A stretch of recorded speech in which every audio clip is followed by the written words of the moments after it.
Hello, everybody, and welcome to this awesome class that we got. We're going to focus a lot on deal finding in this class, and where are the hidden gems and the discounted houses. We're going to unveil the secrets, right, and how to unearth some of these hidden gems for you. So, without further ado, let's get started. And I want to also take this opportunity to congratulate you for joining us and learn, how you can control your financial future by finding the right deals in real estate investments. In business, we always talk about the different kind of arbitrage, right? Arbitrage means seeing the difference between something and then take advantage of that gap. For example, an example would be, say, I'm buying low, selling high, right? And when I can make money on that gap, that's an arbitrage in the price arbitrage. When it comes to information, there's also information arbitrage, right? By learning and understanding how we can find deals and make the deals happen. We now have a lot more information than those who have not obtained this information, and we can create a lot of value, right? We can make money, profit. We can create something awesome out of this. So that's what our focus is today, is by taking advantage of this information arbitrage and beat our competition and also win some deals. Okay. I think by now, we're all here because we know real estate investment is a very lucrative business. You probably personally know somebody who has invested in real estate in the past years and made a lot of big profits or built a substantial wealth. I personally have met somebody that has acquired close to 100 single-family house portfolio, and she bought it before the COVID era, and now that it's after the COVID, we have seen a huge equity increase in terms of real estate properties, and so because of that, a lot of wealth was built just by holding these cash flowing assets, and we also want to be that. We also want to do the same. So this is a class where we can learn how we can do this. So in just the last 30 days, right? Discounted houses comes from distressed distressed sellers, basically. In the last 30 days, we found over 14,000 of these distressed houses. 49,000 of those are pre-foreclosures. So some of the discounted houses, will come from pre-foreclosures. Actually, quite a lot of the majority of them. This is a gold mine, and we have a class called pre-foreclosure gold mine that you can learn about how to work these leads, right? How you can make a deal and get these deals in the contract and all that using pre-foreclosure leads. So a couple of success stories I want to show you. 64,500 profit on one deal, $85,610 profit in another, and then this one, 88,800 profit. I want to give a caveat here. These are kind of selected success stories, right? Not every deal is gonna be so lucrative, but there is opportunity where you can do that. So the natural question is, how do we find these deals and how do we make money? And in this class, we're gonna be going over how you can do that, how you can find great investment deals through distressed houses. So from a core standpoint, right, if you're a new investor looking for information and knowledge, how you can get started, this is the place to go. If you're an experienced investor, right, you've been buying wholesale leads, you want to learn how you can find deals yourself and generate leads for yourself, this is also a really great place you can start. from an exit strategy standpoint, right? Wholesale, fix and flip, buy and hold. And, I always find that being able to turn off distractions and notification really helps me focus. We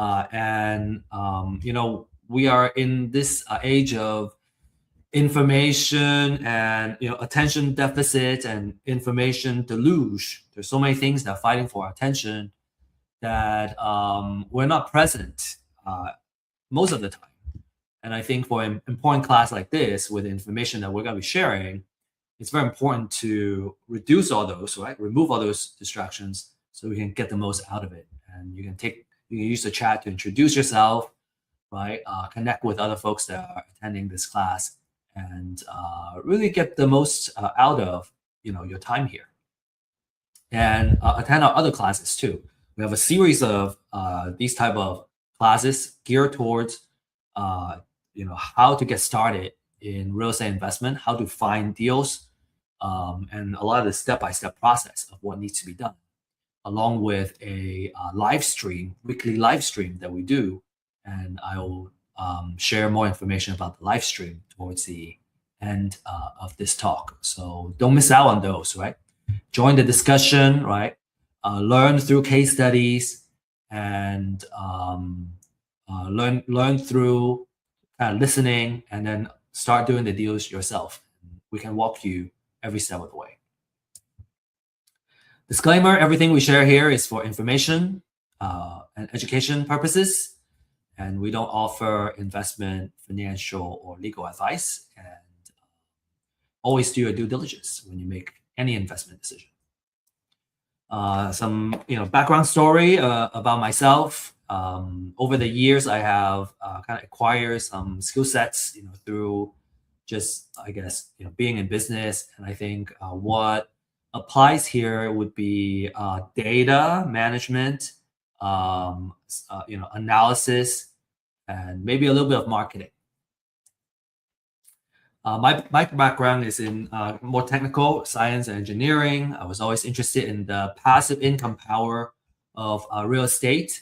Through kind of the COVID time, I really experienced, what it's like to hold cash flowing real estate assets and just see the value of the asset go up. And so, a lot of the wealth got built that way, and it will continue to be built that way. So how do we hold more of these type of assets, and kind of ride the wave, so to speak? It can be very powerful. And the struggle, I think, and I think we see that too, is that number one, it's hard to find the information we need. Number two, it's hard to find good technology, apps, and all that to get started. And then it's hard to find folks that we can ask questions to, and mentors that we can go to whenever we have questions. And I personally had so many questions every single step of the way. Whatever the next step is, I had so many questions. I had to ask. I needed to find someone who can answer all those questions. And so just want to stress the importance of having mentors and coaches and people who can answer these questions, or someone who's in the same journey, and being able to help. And that's what Real Estate IQ is all about. We establish Real Estate IQ to address these pain points, right? So we have weekly webinars and classes and live streams, talking about either a class that is fundamental for real estate investments, or if it's a live stream, we go over market updates, deals updates, right? Underwriting of certain deals and case studies and all that, so we can kind of learn through real cases. And then we have obviously the distress seller data and the community that you can leverage to make deals. So I hope you're excited, because we're getting started and really talk about the details of the deal finding. Okay, so we have two two things, right? Main topics today. One is how do we make money? And we'll talk about the different business models.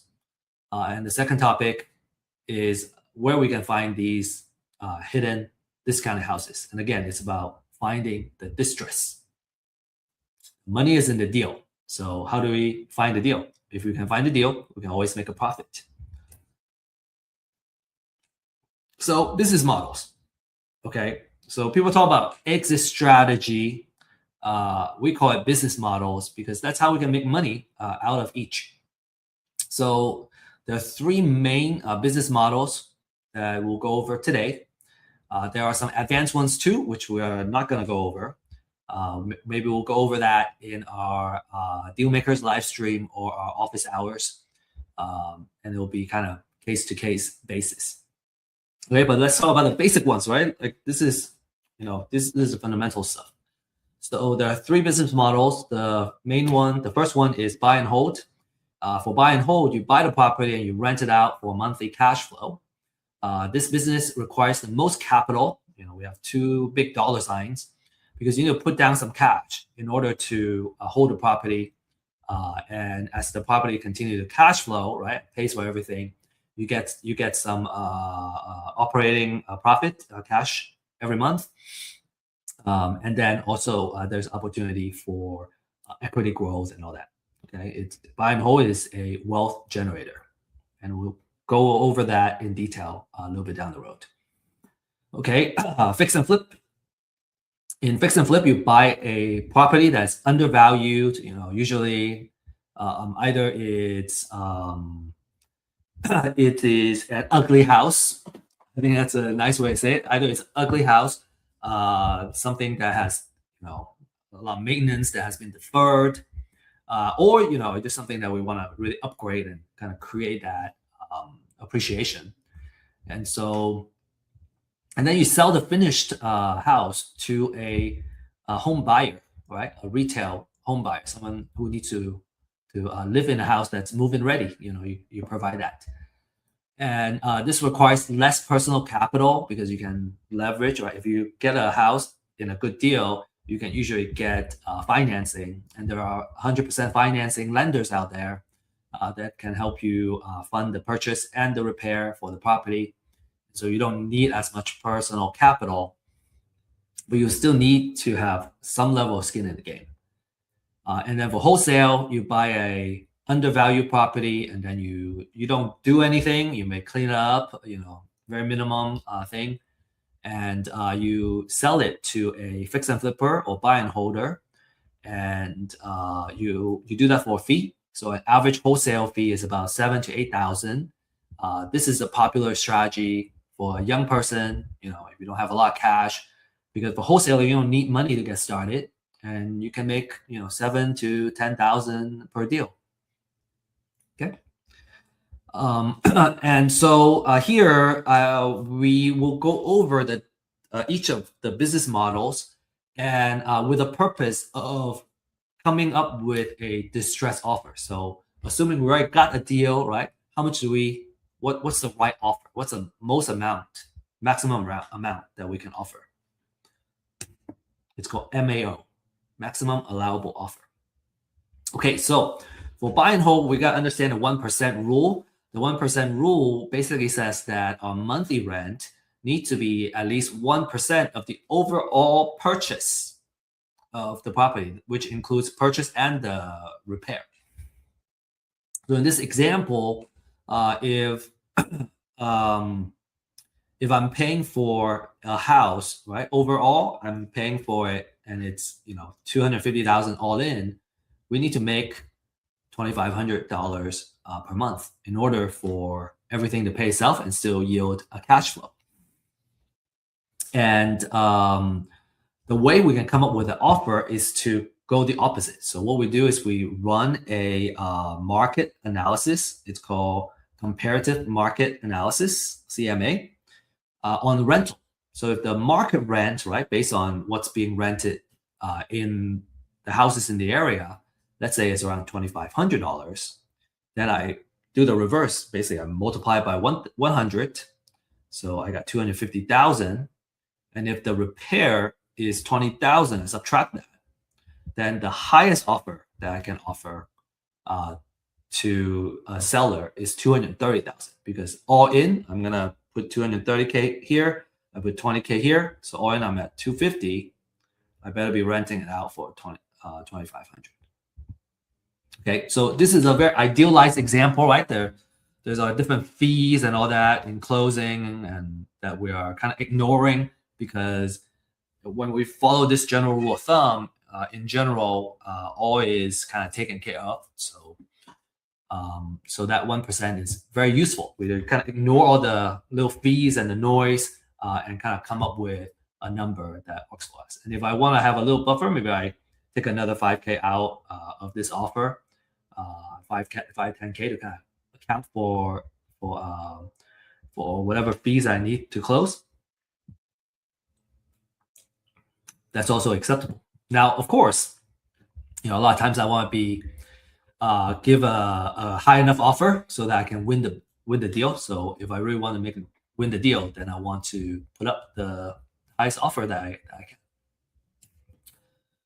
Okay, so some of you may be wondering, okay, so that 1% a monthly rent, okay, 2,500, okay, makes sense, but where does it go, right? So these are some things. 2,500.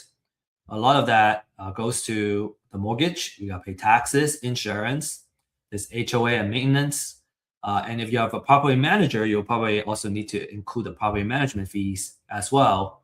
And then when you subtract all that, having that 1%, make sure that you have a decent cash flow for every house. So if you kind of, as a landlord, right, this is how, let's say, one house, we make, say 500, right? Let's take off that 75.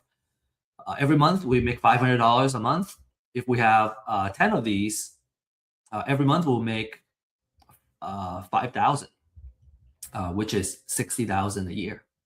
And if we have 20 houses, right, that's 10,000, which is pretty good way to make income. And most of it is passive. Of course, when you are running a buy and hold business, it's never 100% passive. But if you're kind of looking at a way to kind of replace your income, it wouldn't take, it's not a full-time job to manage. Again, of course, if you also have a property manager in place, it's not a full-time job to manage 20 houses. And for buy and hold, you are in the landlord business. This means that you're going to be working with a property manager, right? Or directly with the tenant. And your attention is going to be on, number one, getting a place lease at all times, generating cash flow. And you always want to pay attention to your tenant quality and vacancy. So those are the things that can eat up your profit. If you have a low quality tenant, they're late on payments, they don't pay, they trash the place, right? That's going to affect your investment. And we always say that buy and hold, if provided it's a cash flowing asset, right? We got a tenant in and paying, it's a wealth generator through these four things. One is the cash flow that we just mentioned. And then the second one is appreciation. So you can hedge it against inflation. And then there are two types of appreciation too. One is called natural appreciation, which means just by holding it, the value has gone up. And say during an economic downturn, and a lot of kind of easy credit creating that appreciation, you're going to see the value of the property go up. And natural appreciation is more passive. It's not something that we need to do. We just hold it and kind of watch the value grow. So on average, the house itself naturally appreciates, and then also during economic downturn, it appreciates more significantly as well. The other type of appreciation is called forced appreciation. That means we go in there, we fix up the house, and now the house in a much better shape, and now it's also worth more. So we force the property to appreciate in value. And then you have tax savings, right? You got depreciation, you get mortgage interest that you can write off, and then you also have operating expenses that you can write off in terms of taxes. And then every single month, as you pay down the mortgage, the principal gets paid down, so you have equity build up as well. So those four things are working combined together, working on top of each other to help you build wealth slowly. Next, let's talk about fix and flip.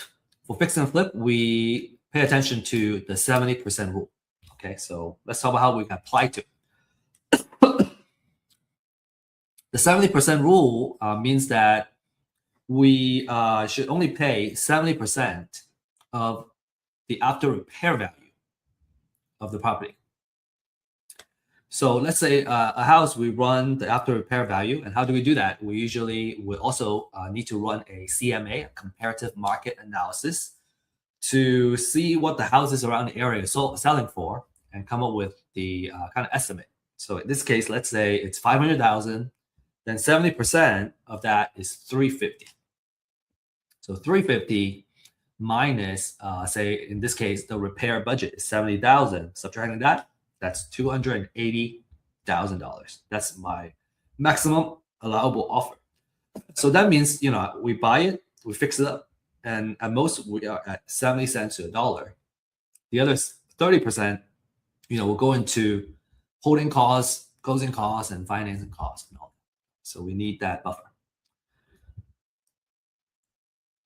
Okay, where's that 30%? I kind of vaguely mentioned it. So here it is, in text. So in this case, that 30% is 150K. And these are just some idealized example, right? There's closing costs. When I acquire it, there's closing. When I sell it, there's also closing, okay? And then during the time of the rehab, I also have to be paying for holding costs and maintenance and all that. And then if we get hard money or private money as financing, we also have to pay for financial costs. So all that said, we can still make a pretty handsome profit, which is fantastic in this case. Right? Fantastic return for one project, 90,000. For fix and flip business, you're basically in the construction business, right? That means a lot of the attention will be on rehabbing the property, make sure you're on schedule, on time, right? You probably, if you're going to manage subcontractors, right, you're going to be managing them and making sure they are producing quality work and they are available to do the work. So what's going to eat up your profit? It's going to be project delays and overrun because that's going to cost you to say not being able to finish the project and let's say you got extend the loan. Well, you're going to have to pay more for the loan extension and everything for this hard money loan.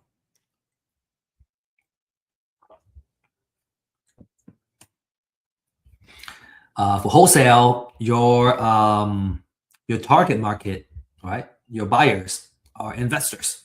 So what you want to do is, number one, you buy the distressed property and then you sell it to an investor.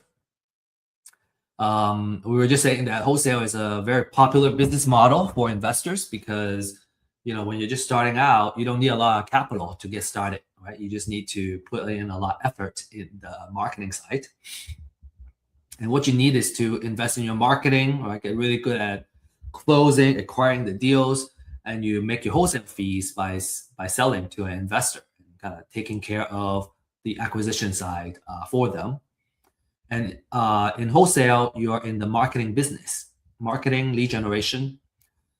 You're going to be paying attention to marketing, acquiring properties at a price where you can make a wholesale fee, right? So a wholesaler competing with a fix and flip investor, for example, it's hard for them to compete for a particular deal because a fix and flipper can afford to offer a little bit more directly to the seller than a wholesaler can. However, a wholesaler tends to do much more, spend more money on the marketing too. You have more leads. And so even if you lose on a particular deal, you might be able to win some of the other deals. A lot of the investors usually they start out buying deals from wholesalers, and then over time, as they gain more experience and on how to I guess talk to distressed sellers and all that, they choose to do their own marketing and acquire the properties for themselves. And this can be a good strategy if you want to have control of your deal flow. When you're counting on someone else to bring in the deal, your pipeline is harder to control. If you want to kind of control your own pipeline and your deal flow, that's certainly something to consider. And then you can also pick and choose the best deals, and then you can wholesale to the rest of the other investors. In this case, right, if you're gonna do some of that, right, while you have your personal fix and flip business, is that you are starting a small wholesaling operation, and you're choosing to invest in your marketing operation in order to achieve that. All right, so as a wholesaler, how do I make offer, right? What's the offer I can make? So here's an example. So in the last example for buy and hold investor, if I want to make my $10,000 wholesale fee instead of $230K, I want to offer $220K. And then I can, when I offer it here, then I sell it to a buy and hold investor for $230K. Then I can make my wholesale fee of $10,000. And for selling to a fix and flip, well, I can put my wholesale fee here. In this case, I choose to want to make $20,000. Then my distress offer is $260. So you can put it under contract for $260. I can sell it to a fix and flipper and make $20,000. So to recap, for buy and hold, you need the most capital to get started because you need the money to hold it. Now, one thing that you could do is to do a BRRRR. So you buy a house that needs to get fixed up. You fix it up, and then you refinance, and that allows you to have less money in the deal, less equity. So that's also something that a lot of people do too after a couple of deals. In general, you're in the landlord business. Now, again, when you do BRRRR, then you are doing two. You're doing the construction and the landlord. Fix and flip, you're in the construction business. You're going to be focusing on the rehab project, make sure it goes well, and then you can sell the finished product at the aftermarket value. And then if you're in wholesale, then you're in the marketing business. You're going to be talking about marketing to distressed sellers, acquiring the property at a good price, managing your marketing pipeline, and lead generation, and making that wholesale fee. Okay, next, now this is our kind of like keynote topic, right? This is the secrets of finding the distressed houses. That's how you get the discounted houses. This is the most exciting segment. Now, if you're an experienced investor, you know that the money is made when you acquire a deal at a good price. And the secret of acquiring great deals, right, is through distressed sellers. And that's the power of live data. I want to introduce the topic of live data. And live data is basically a signal in life, right? Something that is happening to a person's life. And life is happening every day, right? We live through life. We have our life journey, and there are different phases in our life that changes our lives. So we're kind of looking for that life-changing data, right? And kind of on a macro level, life happens every day. New babies are born every day. Some people die every day. Some people get married, right? And some people get divorced, and some people get in financial issue, right? They get laid off or whatnot, right? And they can't pay their mortgage. So if we can monitor these live data, then we would know. Sometimes we can predict sometimes we just know because of that trigger that they're distressed because these are life-changing events. If if you have gone through, or if you reflect in your own life and the different type of life-changing events like moving to another city, um, getting married, right, having kids, and all that, you would likely agree that they're so powerful, right? When your life happens, we just have to deal with it. All we can do is kind of play catch up, enjoy life, but you have to kind of deal with it. And so anybody that comes with us to help us solve our problems and our pain points, we highly appreciate that. And so imagine that, as a marketer, right, we have access to the life signals. And when somebody, got married, a lot of times they need to upsize, right? If especially they have kids, they have more people in the family, they got to upsize. When they get divorced, very likely they're going to end up selling the house. When a loved one dies, they're going to inherit the house. Maybe they want to keep the house, maybe they don't. And so by being able to stay on top of this kind of life data, we can utilize it as marketers to offer solutions to them. And I'm not just talking about, we're talking about as real estate investors, right, buying the house, but it's the kind of idea is bigger than that, right? Having this access to this kind of life data helps us kind of predict what are some of the things that they're going to do in the near future. For example, I think Target kind of keeps track of different people's kind of buying patterns and life data, and they can kind of predict when someone is going to get pregnant and when someone's going to have kids. Those are the stories that I hear. I don't know how accurate it is. So, but I believe that, right? Being a marketer myself and being, having the understanding of this type of data. So to find people that are motivated to sell or distressed, right? We want to find the folks that are in some kind of financial distress. If you can get a hand on this kind of life data, then then we can help them out, and in a way, being able to buy the property at a distressed price, and still being able to help them, right? And a lot of times they need to sell fast to get out of a bad situation. So real estate is not liquid, right? So if you need to sell fast, you're gonna have to kind of take a discounted offer. So let's talk about different types of distress, okay? And these are kind of the data that we can mine and we can focus on. Okay, the first one is a pre-foreclosure list, right? These are folks that are about to lose their house in an upcoming foreclosure auction. And many investors like to market to these distressed sellers because they tend to be in a more desperate situation, right? They have to sell fast. If they don't sell it by the foreclosure auction, they're gonna lose everything. And then there's potentially a deficiency judgment the lender can use to go after them. So for pre-foreclosures, you're reaching them before the houses hit the auction, and you can directly negotiate with the seller.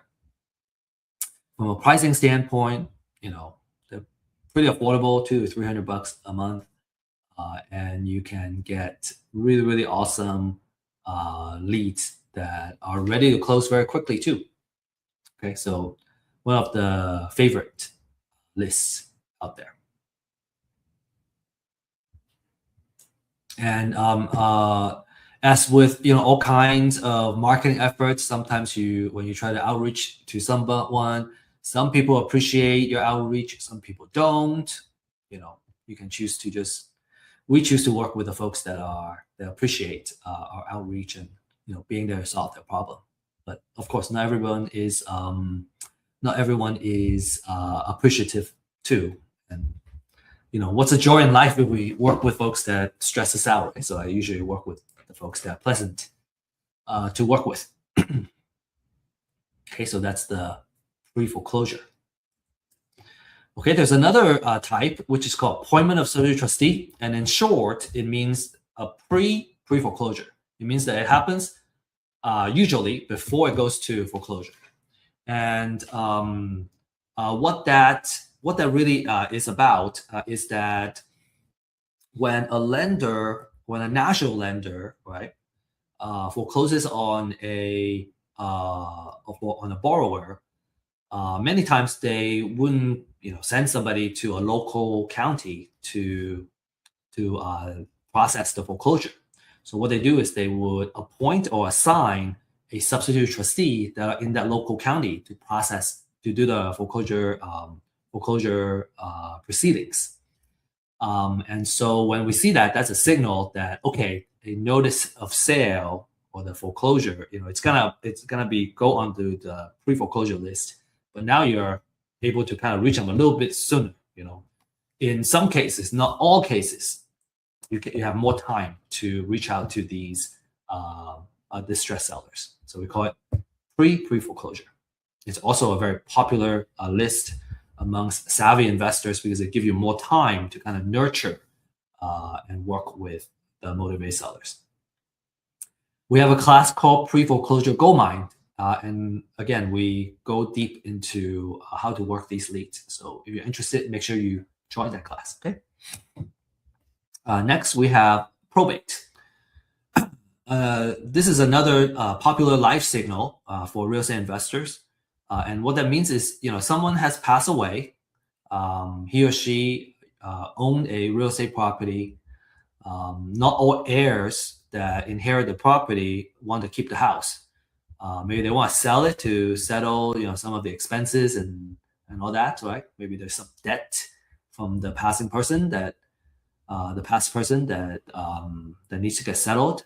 The estate needs to sell, or maybe it's just you can keep them, but it's a headache to keep it to upkeep. Not everybody wants to be a landlord, and so upkeep and maintenance, right? Not everybody is interested in dealing with that.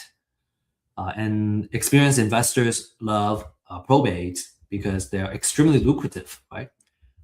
Typically, when a person dies, they have already paid off the property, or there's a big equity on those properties, and so you can offer a cash offer, and everybody can win. And because they're so lucrative, the leads are also very expensive. They're usually about $3 per lead. Okay, and then another major type is eviction, right? These are tire landlords. There are two types that you can take advantage of. One is a professional landlord. This is somebody who owns a portfolio of properties. They have been building it for years and holding it for years. They have kind of built a lot of wealth with it too, but now they're ready to just sell and retire. And this is a fantastic situation because you get all that, the entire portfolio, and your problem is going to be, okay, how do I sell this portfolio of deals, which is a good problem to have. Maybe we can help you with that too. We have a lot of investors in our community. And the second type, which is more common, and actually a Zillow report just stated that there has been a way uptick in accidental landlords. These are the folks that maybe they buy another house, right? Because of life change, they need a bigger house or smaller house, and now they have the old house, and now they are, they decided to lease out, but now they have eviction, right? The tenant stopped paying, and they have to evict them. That's a bad taste in the mouth. They don't want to do this anymore. They want to sell. So we can take the problem off their hands. They're motivated. Divorce, we deal with this a lot. Maybe the court has ordered the seller to sell. Maybe you need to have cash to kind of pay off the ex, And that's also a expensive list, about $3 per lead. Okay, then we have taxes, right? In the beginning, the person owes, they're delinquent in paying for the property taxes, and then after a certain amount of time passed, then the county decides to put it into a tax foreclosure, and so you owe property taxes. So those are also very motivated sellers. Depending on, right, if it's tax foreclosure, they are very desperate. Delinquent taxes, sometimes the amount is not very high. So we usually filter out the ones that have a higher delinquent tax amount. Moving on, there are also code violations, right? A couple of ones that we look for are tall grass, exposed roof, or unsafe type of violation. The city has this information, and they have their own codes. A lot of the codes are very similar across different cities. The distress is that they can't keep it up, and so that's something we would love to market to as well. And then there are liens. They owe money either to the IRS, Uncle Sam, or they owe a mechanic's lien, right? They owe a contractor, or there's a hospital lien, which means they owe the hospital some medical bills.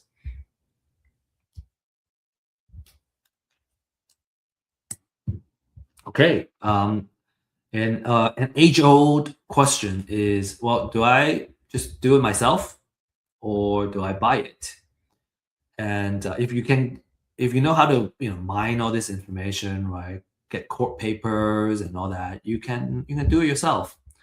I personally would suggest that if you have the time, you can learn how to do it. But if you're going to operate a business, you don't want to spend the time to do that. Usually, you want to kind of outsource that so you can really focus your time and energy into the outreach, which requires a more kind of personal touch, talking to the distressed sellers and all that. You may want to do it just to learn how it's done, if you have the time, like I said. But when I'm running a business operations, I just don't have time to mine the data myself. It's much easier to buy it from a reliable source. So, but we want to share with you kind of the workflow, right? How do you do it? You go on for pre-foreclosures, you can look this up. Once you get a notice of sale, basically, a lot of the information is on here. Here's another example of the notice of sale. Now, what you have to do is you actually have to kind of aggregate the information. So the notice of sale has some information. You also need to go to the CAT, the County Appraisal District website, to get how many bedroom, bathroom, and the assessed value. And then you also need to look at the deed of trust, right? Get some loan information to get the following. So you get the borrower's information, the bank's information, and address, all that. And then you gotta figure out the financial information. You can mine all that information. So all of this is available. It's just a lot. It's just a lot to do. And so it's much easier to outsource it. It's kind of our conclusion. Okay, probate, you can look up, go to a probate court and look that up. And these are the information. The decedent, is there a real property? Sometimes there's no real estate property there. And then, you can also kind of read the filing and capture all this information. Delinquent taxes, you can pay the county. So, all of this combined takes about 15 to 20 minutes of research per record, especially for the pre-foreclosure and probate. And it's just a lot of leads. I think it's just so much easier to use the data and instead of doing it. But that would just be my suggestion. Anyway, a quality list is gonna tend to have these type of information, and you want to pay attention to the update frequency and all that. The last thing is just kind of want to go over. A lot of folks would kind of look at the equity percentage as a filter. When you have all the information, maybe there's like 1,000 leads. Well, do I market to 1,000 people or do I market to 100 people? And you may have different approaches. Some people prefer to have a more focused list for driving there, door knocking, or doing outreach. And if you want to kind of shrink your list, you tend to kind of look at the address, right? What zip code makes sense for you, the equity percentage, and some people care about if there is already a loan modification or loan type, different kind of loan type in place. So you can kind of create, after you get this list, you can kind of filter it down to your own list, and then you can create a niche that you can dominate in because you specialize in that particular type of distressed sellers. So kind of already talked about that. The most important thing, I think, especially for quick foreclosure, is the freshness, right? The speed to the leads is very important. Okay, so we still have some time, so I want to use this time to share a case study with you. And this is a property that we acquired in Mart, Texas, which is about 20 minutes from Waco in Texas. And the owner owed about $3,500 in mortgage. Right, so he was behind in the payment, and we were able to reach him. He said that the house needed AC fix, septic system, new paint, and we estimated a rehab budget to be about $30 per square feet. He owes $105,000, and it was a price for $365-ish, and he wants $230,000 to $240,000 as an offer. And what was interesting is that this house, it has 20 acres of land attached to it, and the land is in the opportunity zone, which gives favorable tax treatment on capital gains. And so that was kind of intriguing for us. So when we evaluated this, right, we used the 70% rule of thumb, and we decided to offer $215,000. Okay, if I were to wholesale it, I would take $10,000 off of this and try to make $10,000 of wholesale fee. So these are some before photos, right? The gate going in, you gotta go in quite a bit, and then there's 20 acres of land, as you can see in here. This is what the kitchen looks like inside. There's a kind of big area. I don't know if I would call it an island, but this area is kind of dividing the kitchen from the rest of the living room. And then we have some photos of the bathrooms, bedrooms. Okay, and then we started, we acquired the property, and then we started improving it. So phase one is called a demo. So we rip everything off. You're gonna see a lot of activities and a big change, right? You're ripping off the carpet, you're ripping off everything. Okay, so that's what these looks like. And then phase two, started working on the outside, and the inside already got ripped out. Everything got ripped out, and we painted the interior. First coat or first two coats of paint. And then in here, you can kind of see like there was a addition that the original owner added here, but it was very low ceiling. It wasn't built to code. And at first we thought, okay, maybe we can use the additional square footage, but it turned out to be too expensive to bring it back up to code. So the decision after that was to remove it and change the entryway into a window. So that's what we're seeing here. And then, in the middle of the kind of bathroom. Okay, this is during. So here, the addition got removed out here, and we added a window. And you can see the gate has been painted. So now it's looking nice and pretty. Things are starting to come together in phase 2. We decided to rebuild the kitchen cabinet, and that increased our rehab cost. But we thought that that makes sense because of the quality of the rehab that we're going to be the price point we're going to be selling it at. Needs to have a nicer kitchen cabinet. Okay, this is the bathroom, kind of almost done. Bedrooms, and then here, this is phase 3. We're almost done here. So you can see we added an island with a sink here, but now the kitchen and kind of the living area is all right. It's much more open, and the entire space is just like it looks huge and very comfortable. You can see the kitchen cabinets. Okay, and here we got countertop installed now.